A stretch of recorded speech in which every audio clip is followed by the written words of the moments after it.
What's going on, everybody? It's Salem, coming at you with a brand new video, and the second time I've actually recorded this because I got like maybe 5 minutes through it and then I realized my microphone wasn't on. But today is mid-season day, which means we're getting a new patch, we're getting new skins, we got new game modes, or at least returning game modes, and a bunch of other awesome things coming. And it is absolutely pouring rain where I'm at right now, so I'm very excited after this and getting it edited and uploaded to just stream and kind of chill all day and play some of the new season. I've actually been pretty content with the season's balance. I think there's literally a couple of characters that might need a tiny bit of tuning. I did see 2 of the changes already because I was discussing them with my microphone completely off. And I'm going to try to be a little less detailed than I usually am in these videos because I end up going on for way too long about stuff, and a lot of the changes aren't like super crazy things anyway.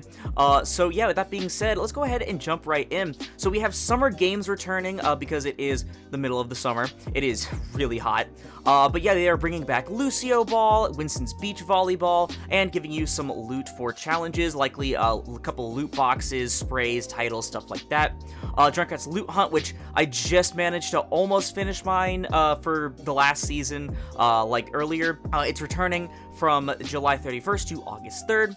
And the Excavation Initiative is still ongoing, which means you still have time to get your epic, legendary, etc. loot boxes, but also even if you have completed those challenges, you can still get a regular loot box every week by doing the 3 wins total throughout the week, I'm pretty sure. With that being said, let's get to what everyone is actually here for. We have the hero updates. Now, I did read the first 2 for tank already, but what I'm looking forward to, ideally, is a tiny HP nerf to Reinhardt's shield, and maybe a tiny hindrance duration nerf to Mizuki's chain to make his uptime not as oppressive now that he has that really good Katashiro update, or to potentially hit Kekai in some way where it's not like a super strong ult, given that it is a very fast ult to build, so maybe like a charge nerf or something like that. But for tank, starting off with Doomfist, Rocket Punch, collateral range gain reduced from 75% to 40%, and collateral radius gain reduced from 50% to 40% for the Empowered Punch, because Empowered Rocket Punch's increased follow-through size was hitting targets far away from the initial target. We're reducing the bonus size while retaining some additional range and radius to preserve its power fantasy. This basically means that when you hit the initial target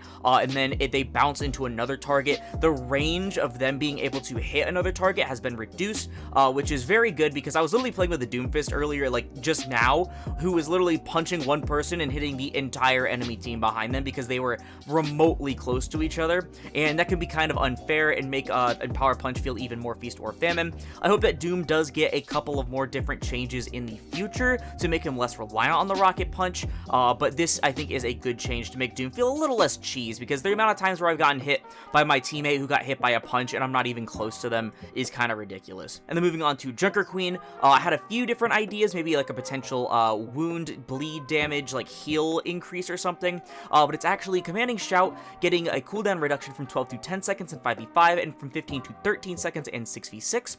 So I actually thought they'd be done by now changing the Commanding Shout, because like it feels like Shout is the one thing that they change all the time, except for a couple tiny Carnage tweaks for Queen. But I like this one a lot because it keeps her uptime even better, and also it's technically another survivability update, but this one, compared to like the wound damage and stuff, actually is really good into antis like Ana's Grenade, or hell, I guess an enemy Junker Queen's ultimate, and this is going to make her be able to actually be more proactive than she was before, without just knife fishing and praying that you don't get your head blown off because your HP pool is so small compared to a lot of the other tanks. Alright, now with those 2 out of the way, we're going in blind after like I recorded my initial one.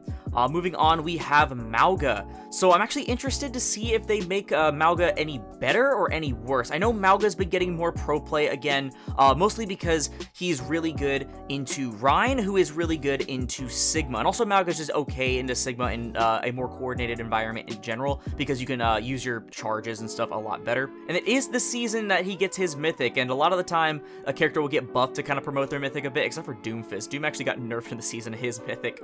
But yeah, if we're going for a buff, I'd love a quality of life change for Mauga where he doesn't really get like that slowdown when he's only shooting one gun, but I have a feeling he's going to get a slight nerf here. Well, hello, Mr. Sir. You want to say hi? Mauga can maintain high accuracy when firing a single chain gun for extended periods. Adding dynamic spread to individual chain gun encourages switching between weapons to manage spread. This change does not affect accuracy while firing both weapons simultaneously.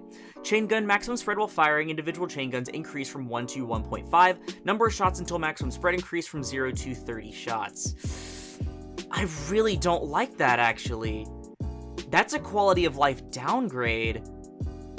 Yeah, I don't like that at all. So Mauga, while he's not the pokiest tank, could at least be a relatively decent range tank option, which we don't really have a lot of. We have Domina, who still doesn't really feel very great until she gets her minor perk, and we had, like, Sigma. Mauga was the only person that could more reliably deal with longer range targets, especially being a hit scan tank, and so by forcing you to, like, use your right click when people aren't even on fire, just to avoid the spread, does not feel great, and this just wants you to do the brain off Mauga playstyle of just running up to someone and going ho ho, like holding both clicks at the same time, which a lot of people find it to be the most boring part of Mauga. So I can't say I'm a huge fan of this, especially as someone that really enjoys playing Mauga. I love being able to peek out and use cover and use my left click to burn people down, or to charge up the burn, and then use my right click to apply more pressure, but being able to use the left click more frequently is much more important, and so I don't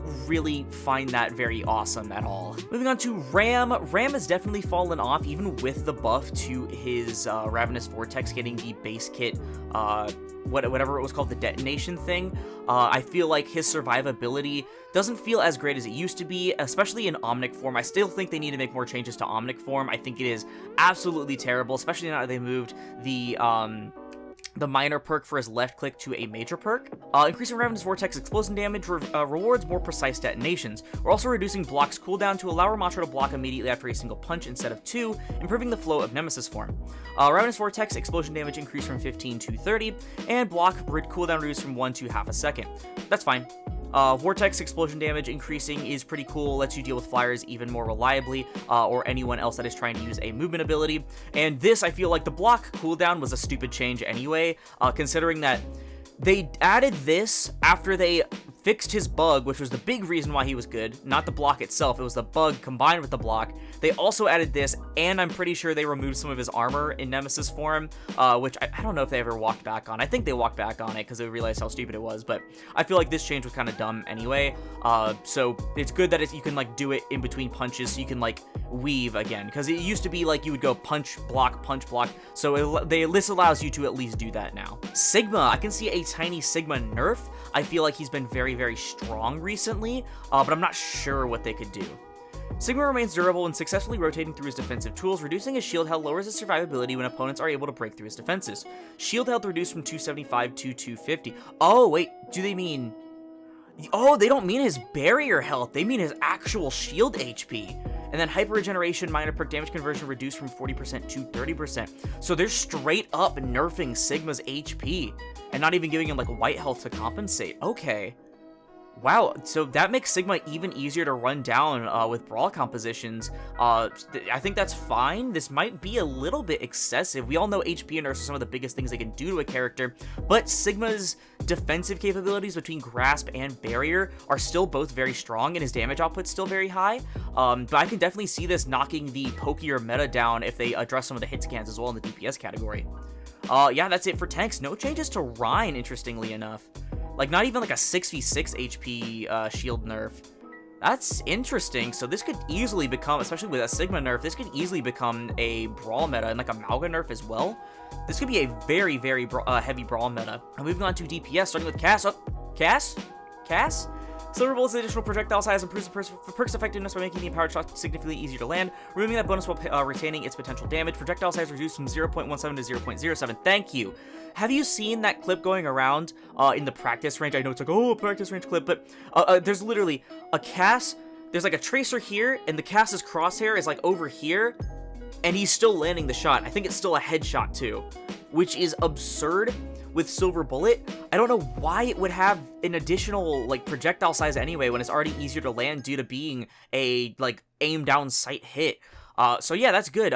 I think the damage, yeah, it's annoying, but it's not, like, ridiculous, unless he, like, 2-taps you from a distance with his roll, but that requires him to use his roll cooldown. So this is probably one of the best changes they could make to Cass without doing something that kind of guts him temporarily, so I'm fine with this. Freya, probably some Freya buffs. Freya has been really bad for a really long time. Reducing take aim's explosion delay lowers the time between impact and damage, creating more consistent follow-up opportunities while reducing the bolt's disruptive potential when hit by it.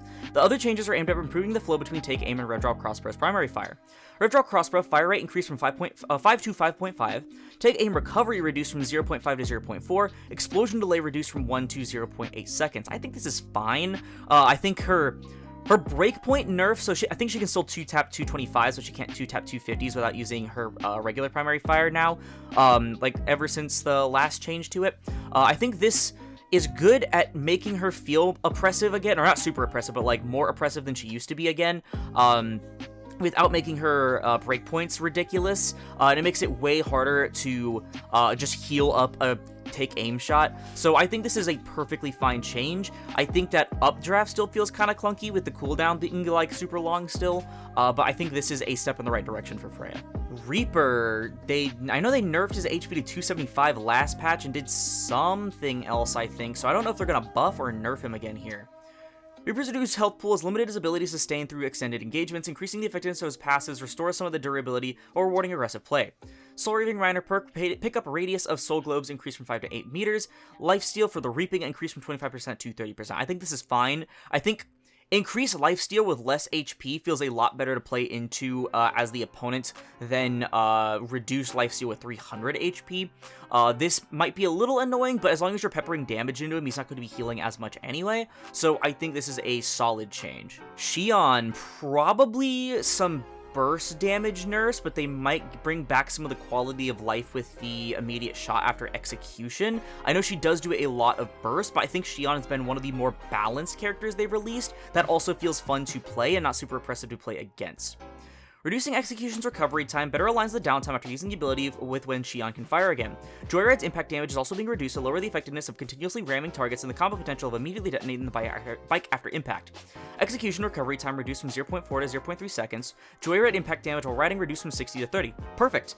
So like I said, quality of life with Execution, they are making it to where it's a little bit easier to get that extra shot in after Execution again, while also reducing the breakpoints due to the Joyride impact damage. Admittedly, I actually never used Joyride to ram into people. I didn't even know ramming into people did damage until like a couple of days in. I would just use the explosion, but I've definitely been hit by my fair share of 60 damage into like 130 impact damage, and then immediately getting hit with an execution for a combo kill. And like, yeah, that does use most of her cooldowns and stuff, but it's still very strong. I think this is a very good change for Xion without making her feel super bad, because this helps a little bit with that combo potential. Sierra, please nerf the damage.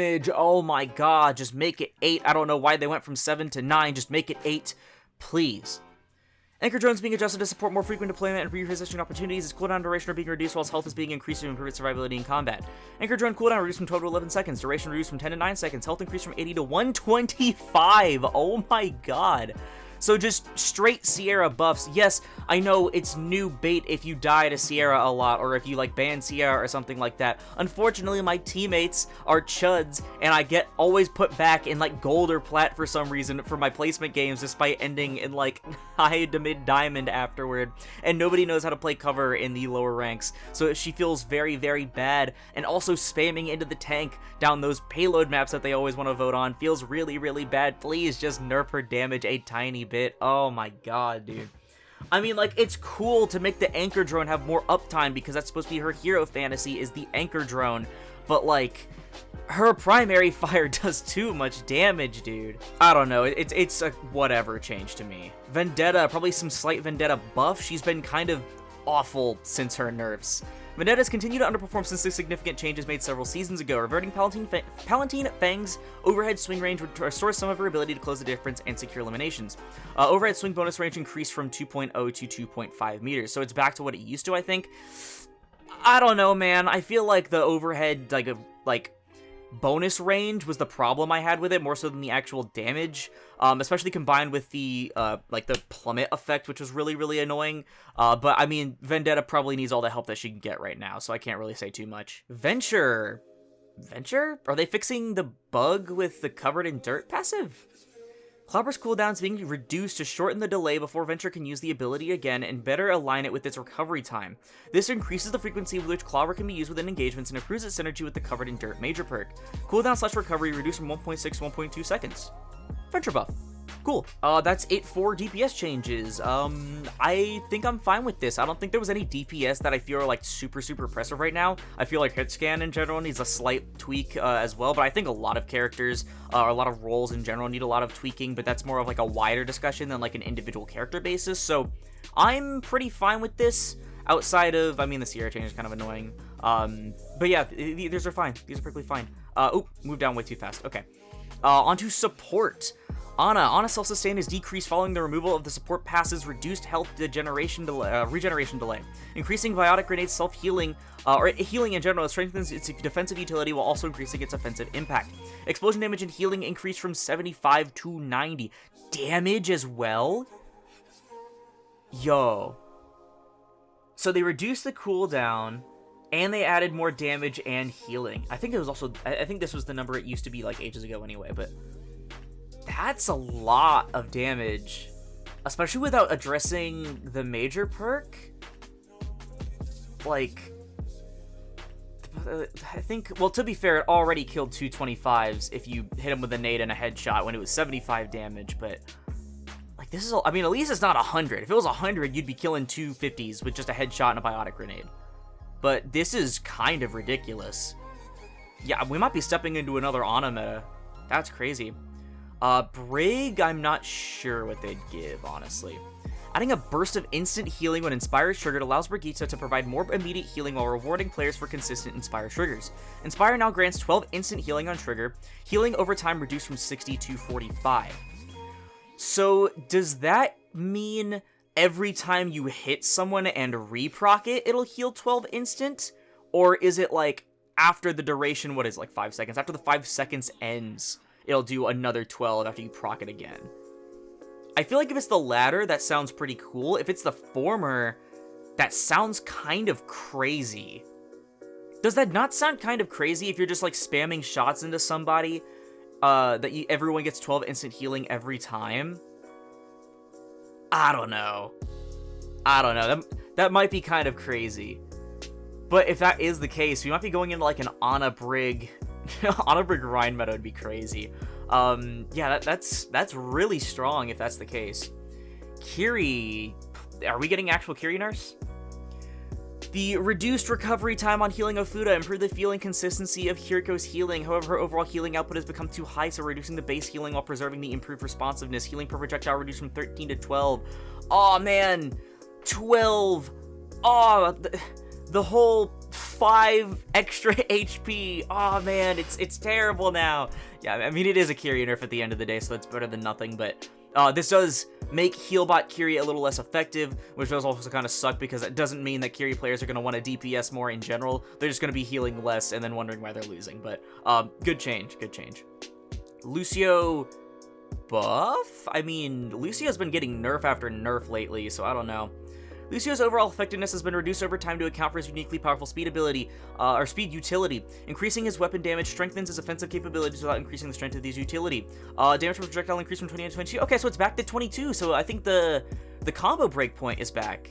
I mean, Frogger's going to be happy about that. That's good. Then after that is stadium updates, so that looks like to be the end of the actual balance changes. If you want to read these stadium updates, go ahead and check out the patch notes, but we, on this channel, we no longer do, like, stadium update reviews because it takes too long, but I will probably grant a little, like, skim through afterwards. Any bug fixes? Okay, so no bug fixes. I think that means covered in dirt is still bug, but, yeah, with that being said, what do I think about this patch? I think most of these changes are good, but I feel like they missed the mark on certain things this season. There's no Mizuki changes, which is really interesting.